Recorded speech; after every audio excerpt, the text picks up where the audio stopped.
John in his gospel, we'll get to it later and discuss it at length. John in the gospel of Matthew, Mark, Luke, John, in the very end, he said this.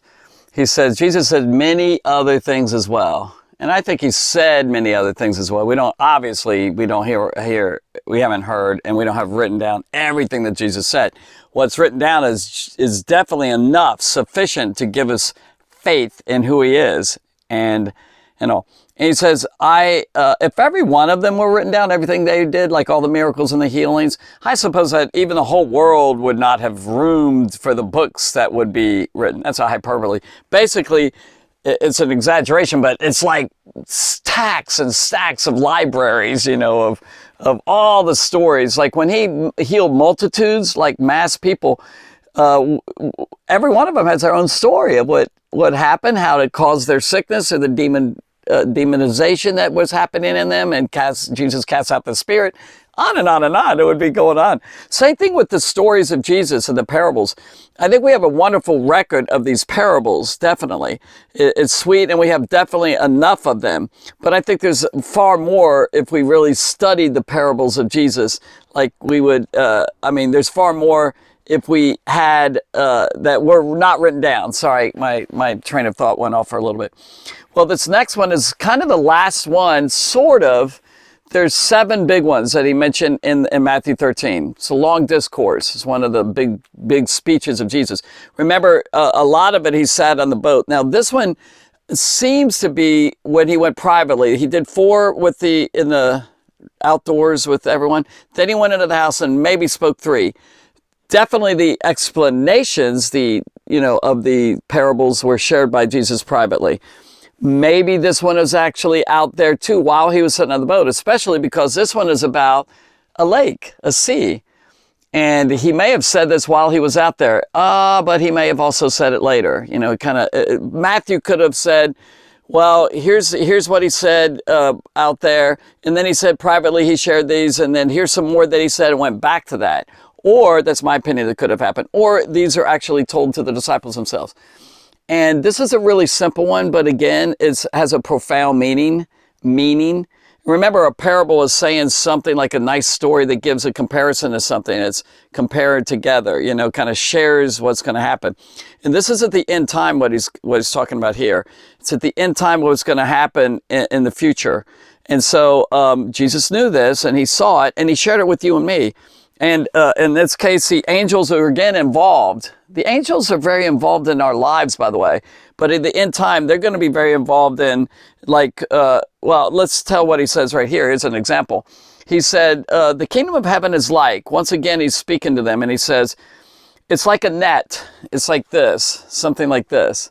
Of course, this is a miniature net, like a fishing net and all.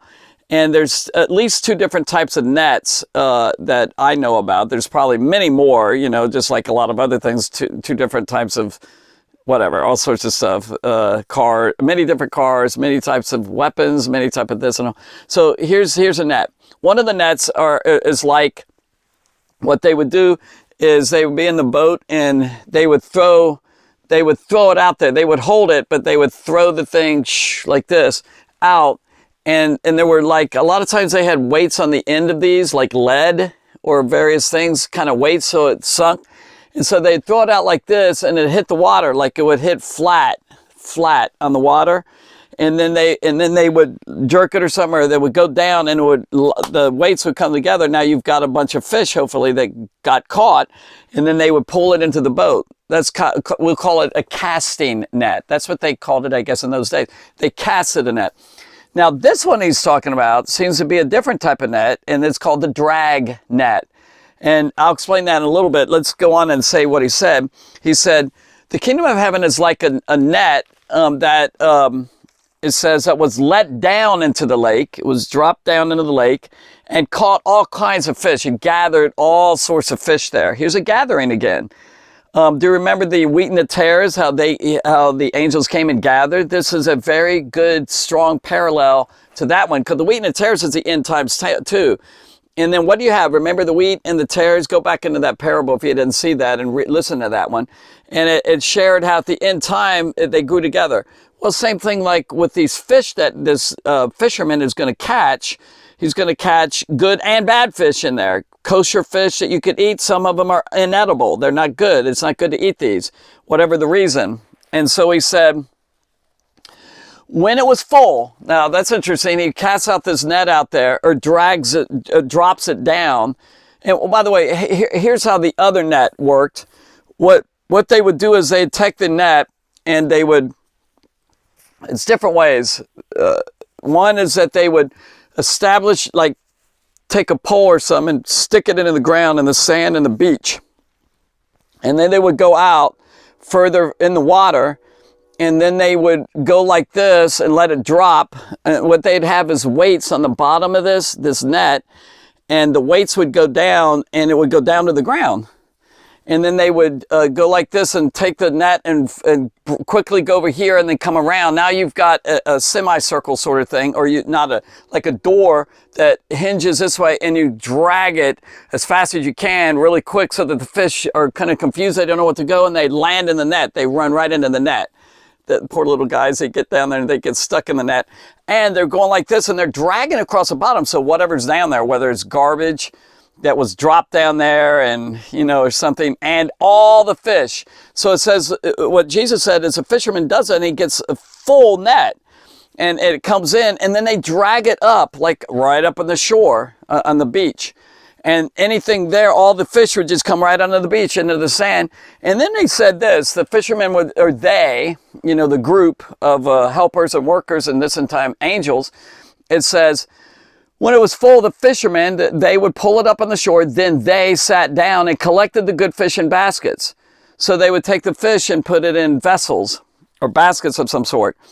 But threw the bad away, and they just throw them away. I guess they could have thrown them back in the water, but probably not. Maybe so. But in this case, at the end of time, God's not going to throw them back in the world. The world is where the sea, the lake out there. And so, and this is very familiar. I love how Jesus took things that they're used to and they know about.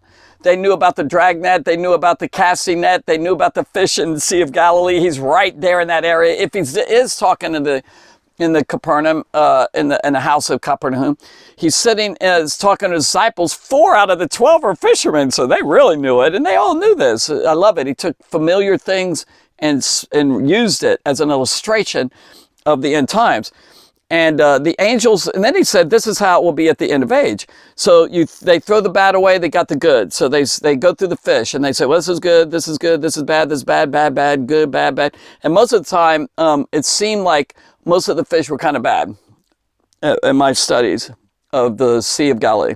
There's 24 species of fish in the Sea of Galilee, in the lake, there's different names to it. It's Gennesaret, Galilee, Tiberias, Kinneret.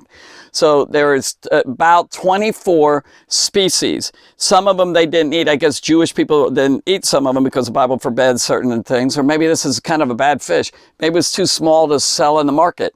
There's various reasons that they said, maybe they threw them back so they grow more or something. The point is, in the end time, there's going to be good and bad. It's not in between, either good or bad. You're either good or you're wicked. There's evil people and there's good people. The good people are the people who are following Christ, following God, going after him. The angels will come and separate the wicked from the righteous. Remember the separation in the wheat and tares. And throw them, this is where he goes, I don't know if this is different than the fish. He went right into humans. He went from the fish, and then he's really talking about the comparison of what it's going to be like. So the fish are thrown away. Now this one, they're thrown, he says, into a fiery furnace. Hell is described by Jesus as a fiery furnace. Oh, don't want to go there. Where there will be weeping and gnashing of teeth. And so it's a simple, that's it, right there. Just a few verses from 47 to 49, or 50, I mean. And so that's his story. So if you want to get a sort of a picture, this is not great, but let's see. What we've got right here is I've got my lake. We'll call this the lake here. And of course, we've got our nets ready. So this is a lake. Hope I do this right. Can you see that? The lake. And then we got to have water. So this is a water. The Sea of Galilee is such a beautiful lake. Of course, it could be any lake that they did this all around the in the end time. So here's our water. Let's get this water into the lake right here. Let's pretend this is filled with fish. Okay, so here we go. Yep. All right. There it is. So we've got our lake, and then we have fish. So let me find some fish here. Here we go. Goldfish. Okay, I'm getting hungry. And by the way, this is cheddar. Cheddar is, real cheddar is better. Nice little rhyme they have there. So do you like goldfish? You know, anyway. So let me do this. And I bet they're not going to swim around, these fish. Someone didn't teach them how to swim. Oh, let me open this real quick. I'm trying to get it open. Oh my goodness, it can't be that difficult. I'm trying to get it open. Okay, here we go. Trying to open them from the top. Got to tear that a little bit. Here we go. Here we go. Here we go. There they are. Okay, now we're going to put the fish in there, you know. Can you see? I hope you can. Da-da-da. Here we go. Yep, I thought they couldn't swim. They're all floating on the top. I'm not going to do the whole bag, you know. But anyway, so all these fish. Ooh, I can smell them too. They smell fishy.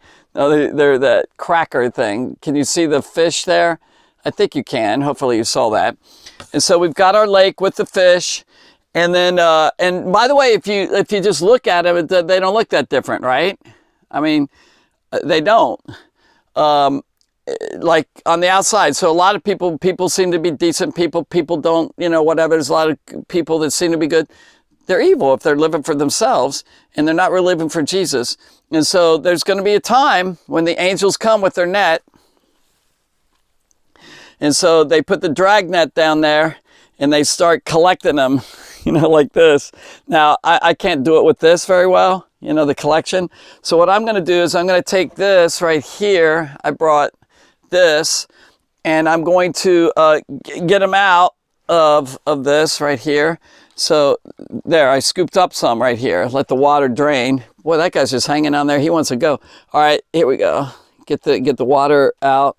So, of course, I'm not going to fill this up with this, but that's what's going to happen. He's going to, at the end of time, really bring all the fish together. And you'll see in Matthew's gospel later that he mentions, he's the only one that mentions this story. He's the only one that mentioned the story that Jesus told of the sheep and the goats being separated. So there are parables that's not in Mark and Luke and John.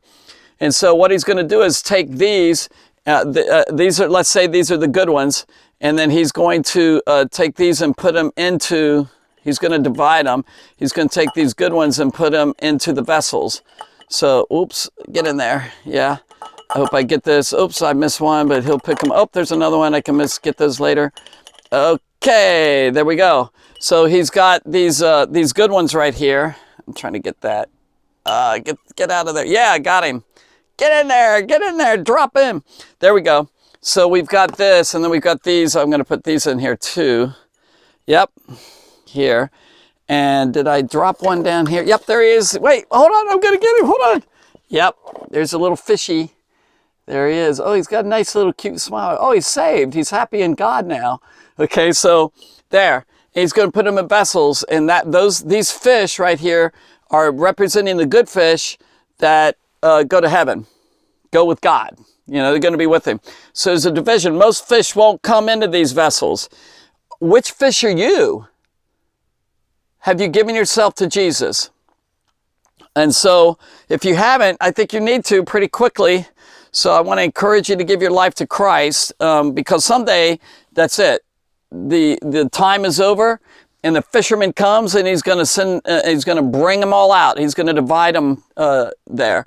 Jesus, who is God, who's going to divide them.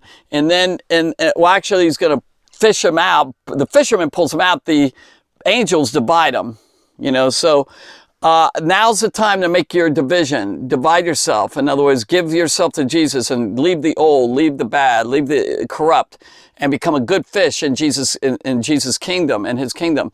So this is what's going to happen. And the rest of them he's going to throw away in the fiery furnace, and they're going to have weeping and gnashing of teeth. Everyone's going to be destroyed at that point. Now, this is a sort of kind of hope. This is kind of bringing hope and good news and sad news to the disciples. Because the disciples see the the good and the evil and all that around there. And it's like, wow, when is this going to end? And you kind of wonder nowadays, when is this evil going to end? It's getting worse and it's really bad.